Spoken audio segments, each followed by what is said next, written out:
Bom dia, pessoal. Começando mais uma aula hoje e hoje nós vamos falar sobre Sócrates. Relembrando aí que na última aula nós falamos sobre filosofia pré-socrática. Terminamos aí a questão dos sofistas, Heráclito e Parmênides e entramos na questão da democracia grega. O que é importante rememorar, o que é importante ser lembrado nesse contexto de democracia grega? Primeiro, a Grécia está passando por um processo segundo Sócrates, de um processo de desagregação dessa democracia virtuosa que ela tinha do século de Péricles. A Grécia também está sofrendo muito com essa questão de um individualismo colocado aí através dos argumentos sofistas dentro dessa perspectiva do espaço público. Então Sócrates ele vem nesse intuito de defender a democracia. Sócrates vai ser contemporâneo aí do Péricles, então, e na verdade, o Sócrates não escreve nada. Sócrates ele dizia que o conhecimento é livre, como tal, não deve ficar preso a uma folha, a um livro, alguma coisa desse tipo, justamente porque ele deve ser transmitido geracionalmente. E para isso, esse conhecimento tem que ter liberdade. Então, tudo que foi escrito sobre Sócrates foi escrito ou pelo Platão ou pelos seus discípulos, que vão reproduzir esse seu pensamento ao longo dos séculos. Sócrates, então, está vivendo aí do período de 470 a 399 a.C. É um período aí no auge da democracia grega. Ele vai lutar na Guerra do Peloponeso, que foi a guerra aí entre Atenas e as demais cidades-estados, justamente para conseguir derrubar essa hegemonia de Atenas. Então, ele está participando aí desse processo de desagregação do mundo grego e as cidades-estados estão tendo cada vez mais autonomia. E a partir daí existem vários debates políticos, morais, sociais, éticos, né? Sobre essa questão da democracia e sobre a questão da virtude que cerca esse processo de organização ateniense, que era visto como um processo mais virtuoso dentre as cidades-estados. Sócrates, então, ele é de origem humilde, ele é filho de uma parteira, e a partir daí o Sócrates vai desenvolver uma filosofia para tentar, de novo, restabelecer essa virtude dentro do ambiente, dentro da sociedade ateniense, dentro desse ambiente democrático. O Sócrates ele vai ter como principal método o diálogo. Sócrates, então, ele vai criar sempre diálogos para conseguir levar o seu debatedor a uma determinada contradição. O método socrático, então, consiste no que ele vai chamar de maiêutica. Vocês podem procurar na apostila de vocês aí. Maiêutica é sinônimo de dar à luz.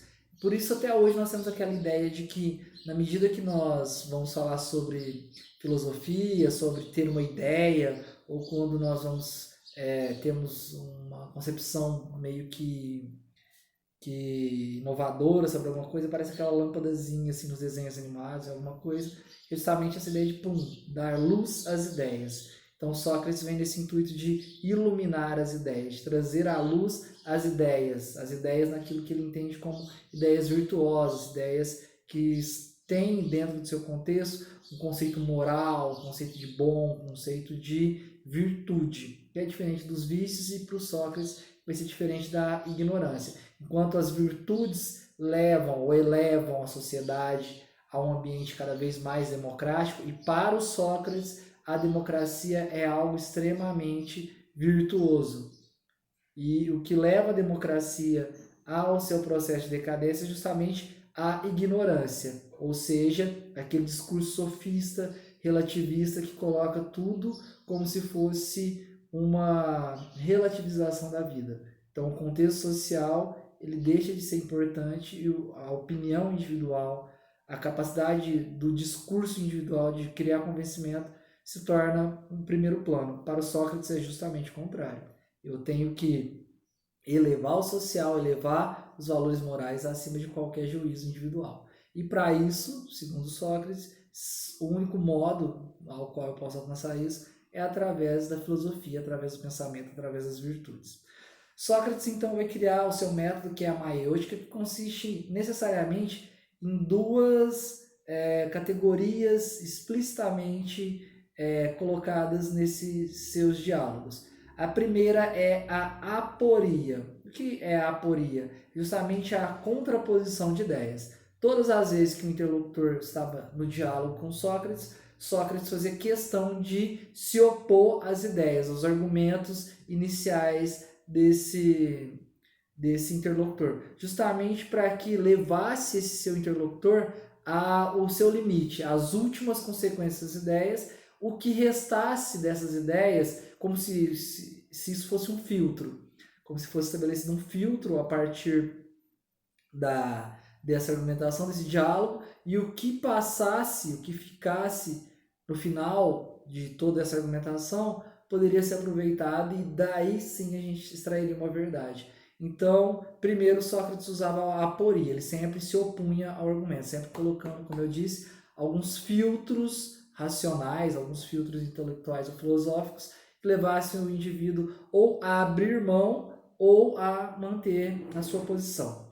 Além disso, Sócrates vai usar uma outra técnica nesse seu método da maêutica, que é a ironia. Por que a ironia? Justamente para dar um sentido de continuidade a esse diálogo. Então, o diálogo não poderia terminar. Sócrates não poderia ir para o embate direto com seu interlocutor, justamente porque senão ele não conseguiria seu objetivo, que era trazer à luz as ideias, ou seja, fazer com que esse interlocutor caminhasse juntamente com ele ao esclarecimento, a esse mundo das ideias.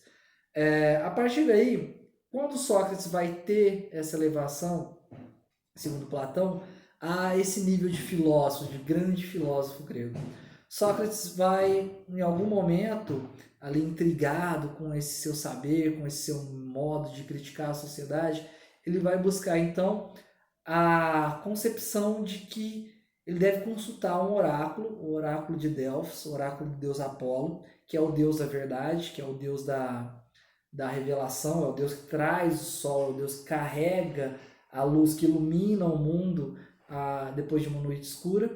Então ele vai consultar o oráculo. Quem é o oráculo? É como se fosse um sacerdote. E na medida que ele vai chegar lá para consultar o oráculo, isso aí vai ser bastante explorado agora também. Está sendo lançado um novo filme Matrix, que trata um pouco disso. Na entrada do templo de Delfos, desse sacerdote, desse oráculo de Delfos, tem uma frase, que é uma frase muito importante que vai ser colocada para o Sócrates. E a frase é: conhece-te a ti mesmo. Ou seja, é necessário que, e aí uma crítica ao pensamento sofista, é necessário que antes que eu estabeleça uma verdade a partir de uma noção discursiva, que eu, enquanto indivíduo, eu, enquanto sujeito do pensamento racional, tenha capacidade de saber das minhas capacidades racionais para inferir sobre qualquer objeto um juízo. Porque eu vou estar dizendo muito mais sobre a minha capacidade racional quando eu coloco qualquer tipo de valor sobre um objeto do que simplesmente sobre o objeto. Então, conhece a ti mesmo.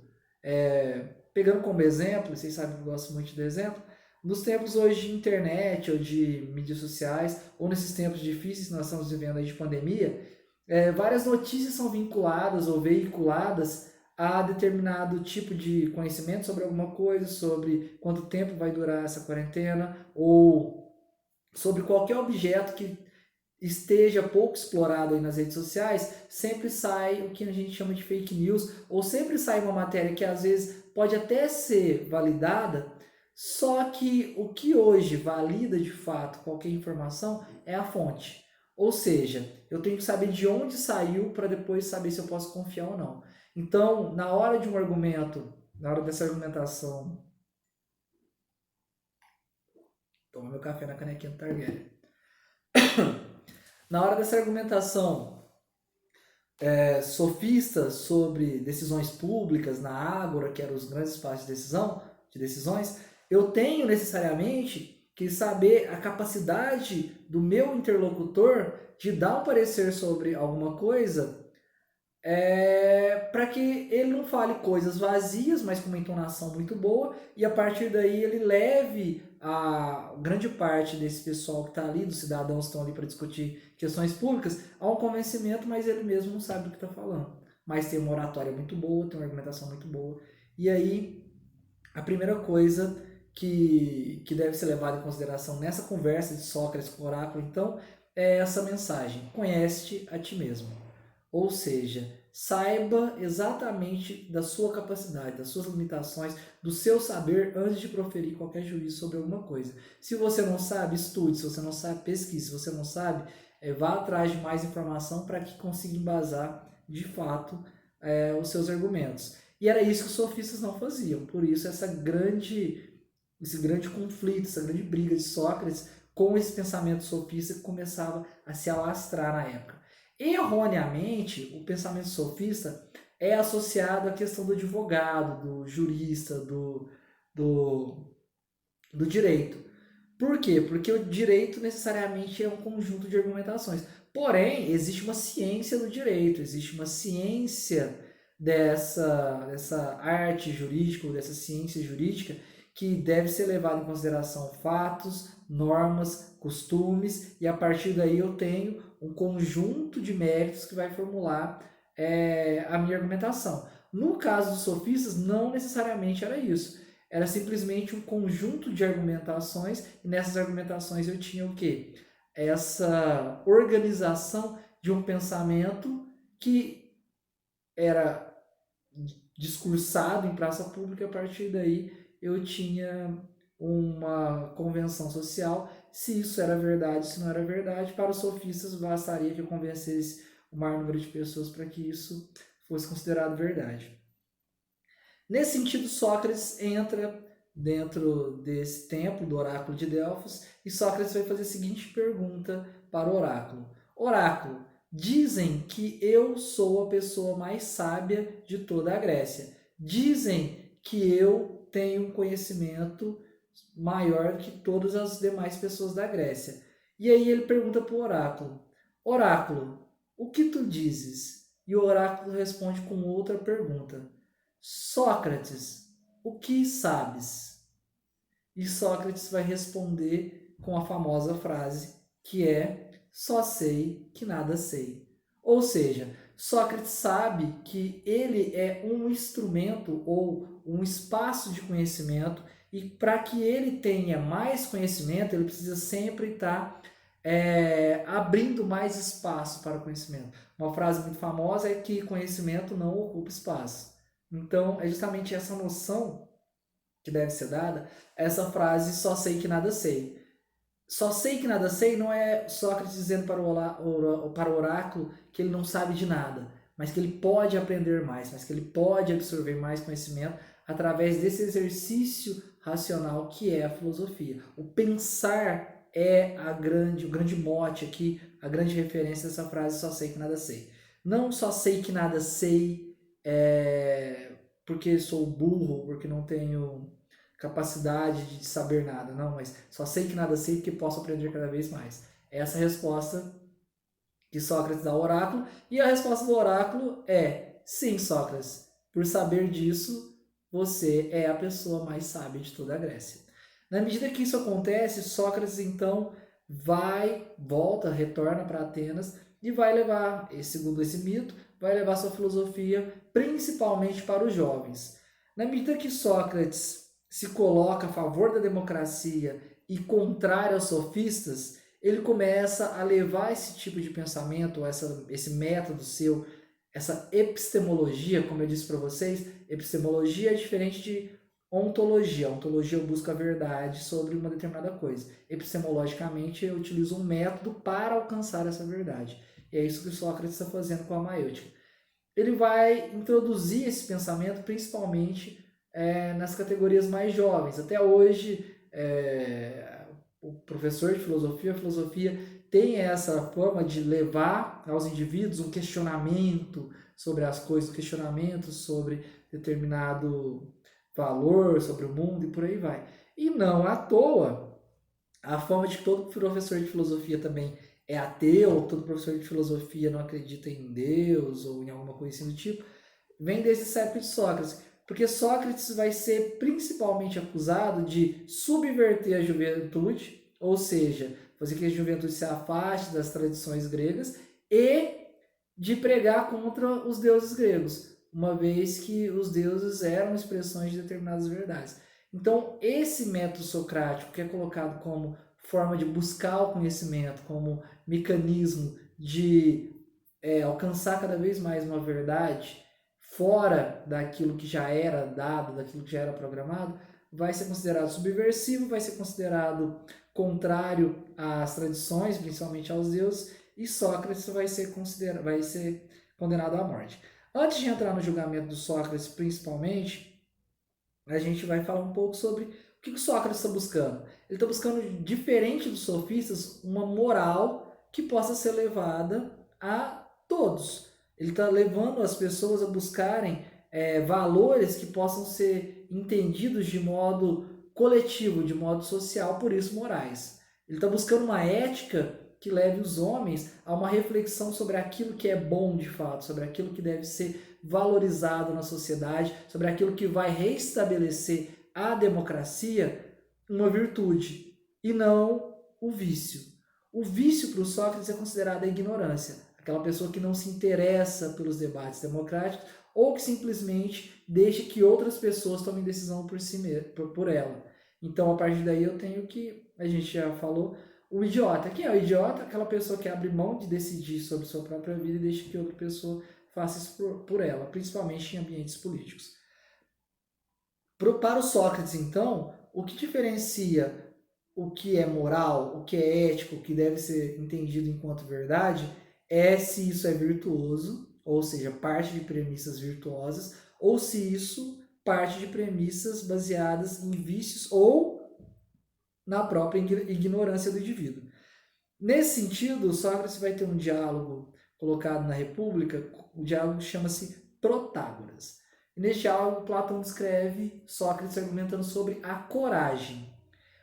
Para Sócrates, a coragem não necessariamente é enfrentar algo perigoso em determinado momento simplesmente para se mostrar corajoso. Mas a coragem é justamente um exercício racional de abrir mão do enfrentamento quando necessário para estabelecer um consenso, para estabelecer uma harmonia social, ao invés de ir para o enfrentamento simplesmente para provar que a sua argumentação é melhor que a do outro.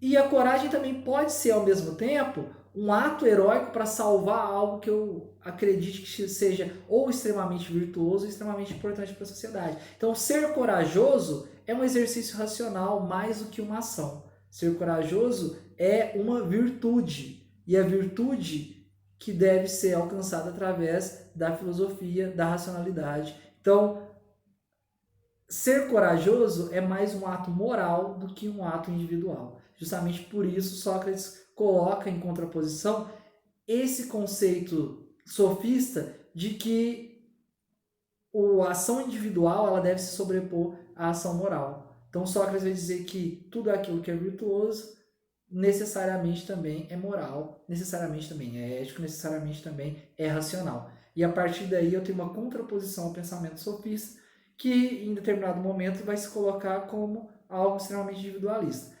Justamente por essa promoção desse pensamento, Sócrates vai ser acusado à morte e vai ser acusado ao ostracismo, abandonar a sociedade ateniense onde ele viveu e viver exilado, ou a pena de morte, que é tomar cicuta.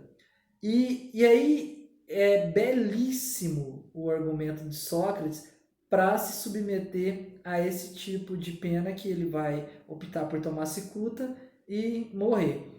Ele vai dizer que justamente por acreditar na democracia e acreditar que a democracia é a melhor forma de governo possível, que mesmo sendo injusto a pena dada a ele aceita de bom grado a decisão democrática que foi colocada sobre ele, porque é justamente por acreditar na democracia que ele está assumindo, não a culpa, mas está assumindo a possibilidade de encarar a morte, e aí sim é um ato de coragem, de encarar a morte em nome daquele valor que ele admira tanto, que é justamente a democracia. E a partir daí Sócrates toma cicuta, ele faz um discurso lindíssimo sobre as pessoas que ele vai encontrar para além da morte, antes de morrer, e diz justamente isso, que se tomando-se culto ele vai encontrar as pessoas que, assim como ele, buscavam a verdade, buscavam filosofia, os grandes mestres de outros tempos, os grandes filósofos de outros tempos, os grandes sábios de outros tempos, que já morreram também e defenderam seus ideais em nome daquilo que acreditava, em nome daquilo que era virtuoso, que era verdadeiro, ele aceita essa pena de bom grado. E a partir daí Sócrates morre defendendo aquilo que condenou ele, justamente porque ele acredita na democracia como melhor forma de governo. Então, Sócrates era extremamente favorável à democracia. Sócrates tem como principal método a maêutica. Sócrates acredita que a virtude é um ato moral e não individual, e justamente por isso ele coloca a democracia como o ápice daquilo que se deve defender, porque a democracia defende o coletivo para além do individual. Essa é a aula, eu aguardo vocês então com qualquer dúvida ou com qualquer tipo de questionamento lá no mural do Classroom, estou subindo essa aula e até mais, até a próxima aula. Saudade de vocês, meninos e meninas.